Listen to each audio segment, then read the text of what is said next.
Coming up on Hoosier Sports Night, the IU baseball team is red hot as they take down a pair of in-state opponents earlier this week. And the IU softball team took on a team from just across the Ohio River on Wednesday night. This is Hoosier Sports Night.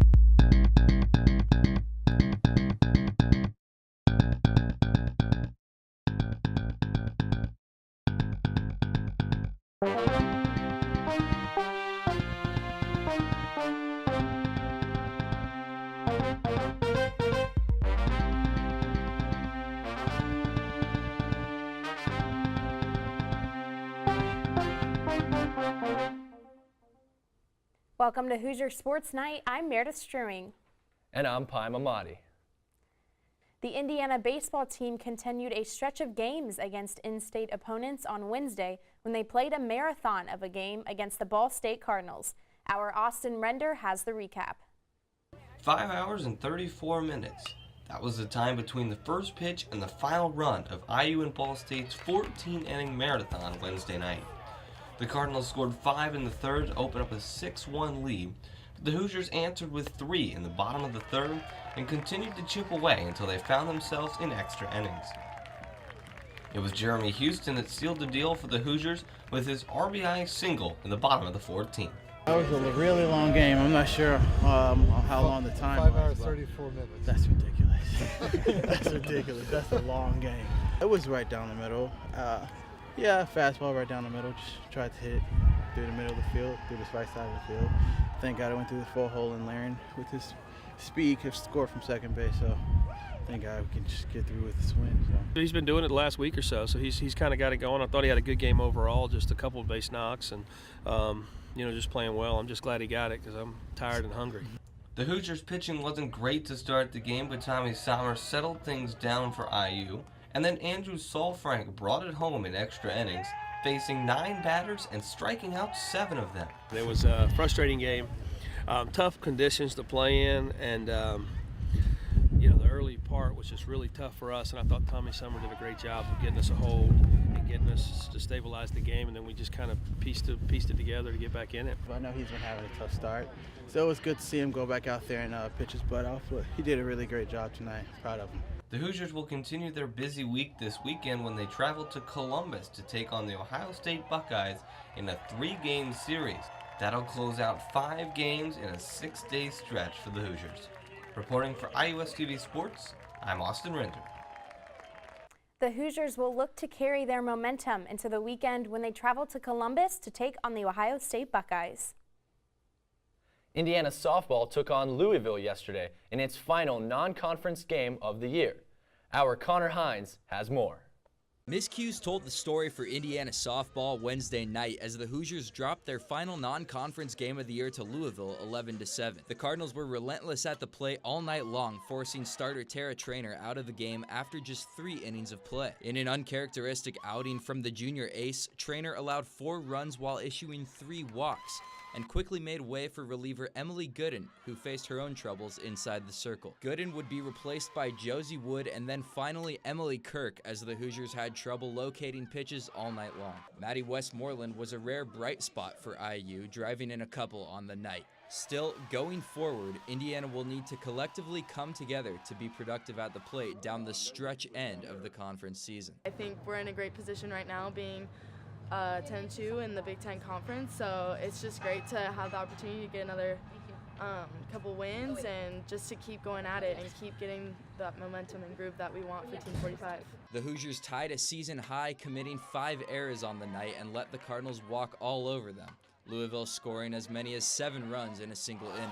When Indiana finally got runners in scoring position, the Hoosiers couldn't capitalize, and the defensive miscues didn't help IU's cause. I was just a little too late in the 7th there. We can't walk off the field giving up a 7-run inning against anybody. You commit 5 errors, anybody on the schedule, it's going to be tough to beat someone. But what I'm pleased with is we're still seeing some good things offensively.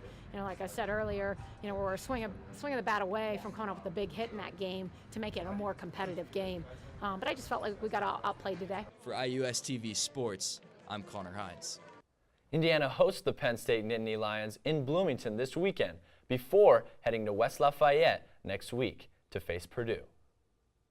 Hoosier basketball fans are one step closer to seeing the Hoosiers hit the hardwood next season, as the Big Ten has announced their conference opponents for the 2018-2019 season.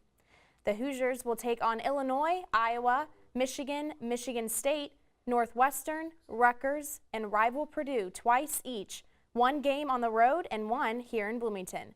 Indiana's road-only opponents include Maryland, Minnesota, and Penn State, and their home-only foes will be Nebraska, Ohio State, and Wisconsin. This will mark the first season with the 20-game conference slate for the Big Ten. Dates, times, and television designations will be announced at a later date. Well, the IU men's tennis team is on a roll after getting their 4th consecutive conference win. Now, they'll begin thinking about an NCAA tournament appearance. In their last away weekend of the season, the Hoosiers added 2 more victories to their record by defeating both Iowa and Nebraska 4-3. IU now holds a 13-10 overall record and a 6-3 conference record prior to the last competitive weekend of the season. The Hoosiers are now ranked 46th in the country, and up next, they will face the Ohio State Buckeyes and the Penn State Nittany Lions in Bloomington, 2 teams that defeated Indiana last season. The Hoosiers are scheduled to play Ohio State at 3 on Friday and Penn State at noon on Sunday. If you can't make it to the home matches, you can keep track of IU men's tennis this weekend by following us on Twitter at IUSTV Sports. The Indiana women's tennis team close out their regular season with road matchups against Maryland and Rutgers this weekend. IUSTV women's tennis reporter Spencer Aber tells us what we can expect from the Hoosiers. Indiana women's tennis will look to clinch a spot in the Big Ten tournament this weekend. The Hoosiers will clinch if they win one of the 2 matches. Indiana should be able to win at least one of these matches, as Maryland is under 500 for the year and Rutgers is 0-8 in conference play. Indiana looks like they will be playing in Minneapolis in the Big Ten tournament. Reporting for IUSTV Sports, I'm Spencer Aber. To see how the Hoosiers finish on Friday and Sunday, you can follow the matches on Twitter at IUSTV Sports. The women's golf team faced some weather issues this past weekend when the Lady Buckeye Invitational only lasted 2 rounds. The team finished in 6th out of 14 teams, thanks in large part to sophomore Elisa Pierre, junior Aaron Harper, and freshman Mary Parsons. The 3 of them finished within the top 20, with Pierre finishing in the top 10. The women will return to action on Friday, April 20th, when they begin postseason play in the Big Ten Championship. The IU men's golf team faced some poor weather as well on Sunday, which cut their weekend a round short, but the outcome was strong for the Hoosiers as they finished just 1 stroke behind the tournament co-champions. The Hoosiers finished in 3rd place out of 17 teams after shooting a .580 on the weekend. The team was led by a trio of top 30 finishes by redshirt junior Jake Brown, sophomore Brock Oxenrider, and redshirt junior Jack Sparrow. Brown's top 5 finish is his 2nd in a row after he finished in 2nd at the Irish Creek Intercollegiate prior to this tournament. The team will now head into the postseason as they travel to Baltimore, Maryland to compete in the Big Ten Championships beginning on April 27th. When Hoosier Sports Night continues, our very own baseball reporter Austin Matricardi tells us about one of the team's top outfielders. And we have a recap on the football team's promising annual spring game. You're watching Hoosier Sports Night.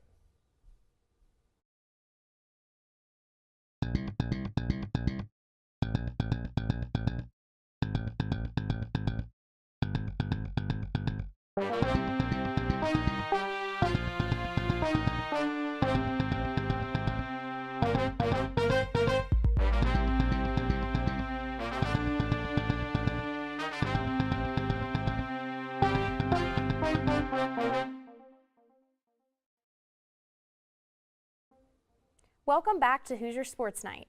For years, the Indiana baseball team made a name for themselves and rose to national prominence because of the work of players like Kyle Schwarber, Sam Travis, and Aaron Slagers. But with those players gone, it was up to a new generation of Hoosier baseball players to keep the program relevant. IUSTV baseball reporter Austin Matricardi has more about the impact one special player has made on the program. The Indiana baseball team has been ranked among the elite in the Big Ten and the best in the nation over the last 4 years, in no small part due to senior outfielder Logan Sowers. In right field, a senior from Lafayette, Indiana, number 51, Logan Sowers. The big right fielder from Lafayette, Indiana has been a fixture in the Indiana lineup since 2015, when he chose to play for the Hoosiers rather than turning pro after being drafted out of high school by the San Diego Padres. You know, IU, we've been one of the top teams in the Big Ten for the past, 6 years, 7, 8 years. So it was kind of a no-brainer to me. Like, if I was going to go to a Big Ten school around here, I was going to go to IU. Since making that decision, Sowers has registered over 700 at-bats in the Cream and Crimson across nearly 200 games and just recently got his 200th career hit. But according to some, he wasn't supposed to reach that milestone or even be in Bloomington in 2018. Many assumed that Sowers would be selected in last summer's MLB draft just as he was out of high school, but for some reason he didn't get a call during the 3-day, 40-round event. Yeah, that was tough. I think everybody kind of expected me not to be here for my senior year. Last year was just a slow start to the season. What could have been a disappointment for the slugger instead became an opportunity. An opportunity for the second-team All-Big Ten selection, the 2016 team MVP, the 2017 Offensive Player of the Year, to cement his legacy as a Hoosier and go out with a bang. With all that he has accomplished in his IU career, the senior slugger still has one thing left on his list of goals. The guys before me, they were getting rings, and I haven't done that yet. So that's really my main goal. And playing well is one of the starts to that. So I'm looking forward to getting a ring this year. Sowers and the Hoosiers will have a pretty good chance to get that ring, as they're regarded as one of the best teams in the country and the favorite to win the Big Ten. For IUS TV Sports, I'm Austin Matricardi. Sowers' senior season is going as he hoped it would. The senior is hitting over 300 on the season, and the Hoosiers have won 28 games. Sowers and the Hoosiers will look to finish this season strong as they're contenders for the Big Ten championship and could potentially make a run to the College World Series in Omaha. Indiana football hosted their spring football game this past weekend, and as always, our Joe Canner was there to capture all the action. Well, spring ball has wrapped up for the Indiana Hoosiers football program, and it went out with a bang. The annual Cream and Crimson game was closed to the public due to inclement weather, but the fire of these players persisted through the rain. Inside the Mellencamp Sports Pavilion, Team Cream and Team Crimson battled it out for inter-squad bragging rights.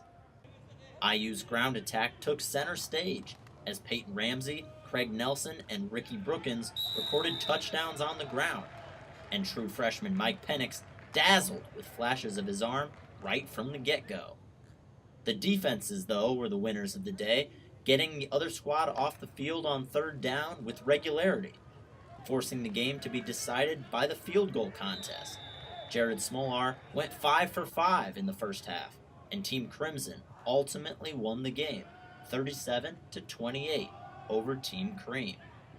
The whole team wins from a performance like this, an encouraging start for a team that needs to replace a lot on both sides of the ball, and a team fans can't wait to watch take the next step this fall.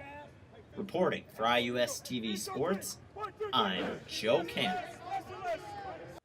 The Hoosiers open up their 2018 season on September 1st at Florida International. With 3 additional signees joining the IU volleyball team, the roster for the 2018 season is now complete. Indiana volleyball rounded out their 2018 signing class last week when the program landed 5'10" setter Abigail Westenhofer to their lineup. Westenhofer rounds out a solid signing class that includes 6'4" middle blocker Lexi Johnson and 6'2" outside hitter Brianna Edwards. Head coach Steve Aird talked about the 2018 signing class, saying, "The 2018 signing class adds size, skill, and energy to our program. As a staff, we are looking for tough, physical kids that are grateful for the opportunity to compete in the nation's best conference." Indiana volleyball finished the 2017 season with a 12-20 record, and they're looking forward to next season with the addition of the talented 2018 signing class. Not only will this season be the first for all three signees, but it will also be head coach Steve Aird's rookie year. Aird will look to take the program to new heights during his time in Bloomington. The women's soccer team traveled down to Bowling Green, Kentucky this past weekend to play a pair of 60-minute matches against Western Kentucky and Middle Tennessee. The Hoosiers would begin their afternoon against the Blue Raiders and would feature a strong 2-goal performance by Chandra Davidson. Then, after going up 2-1, freshman Grace Guys gave the Hoosiers insurance by scoring the team's third goal to make it a final score of Indiana 3, Middle Tennessee 1. Immediately after that, Indiana faced off against the Hilltoppers, where IU saw a goal early in the 4th minute by junior Maya Piper. Not to be outdone by her peers, freshman Anna Garibaldi scored a pair of goals to make it a final score of Indiana 3, Western Kentucky 2.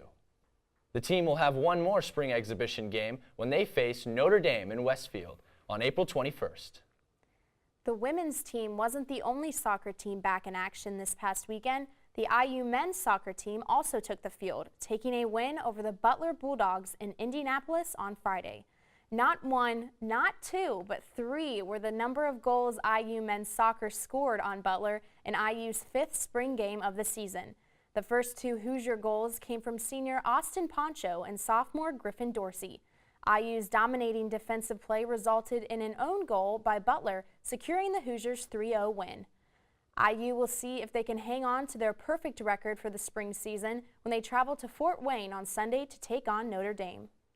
Indiana Swim and Dive was well represented this past week as several Hoosiers competed in the TYR Pro Series in Mesa, Arizona.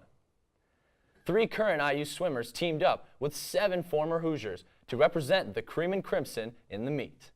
In total, IU picked up 5 victories and earned 13 top 3 finishes.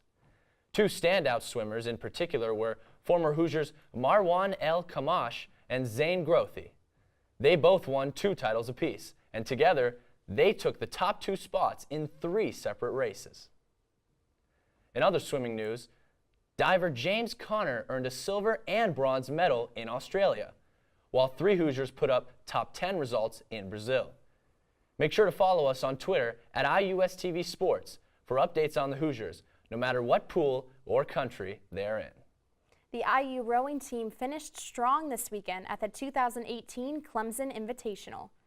Not only did the 17th ranked Hoosiers finish in 4th place in front of top teams like Southern California and Washington State, but all 4 of the IU rowing sub-teams climbed their way to their respective A finals on Saturday.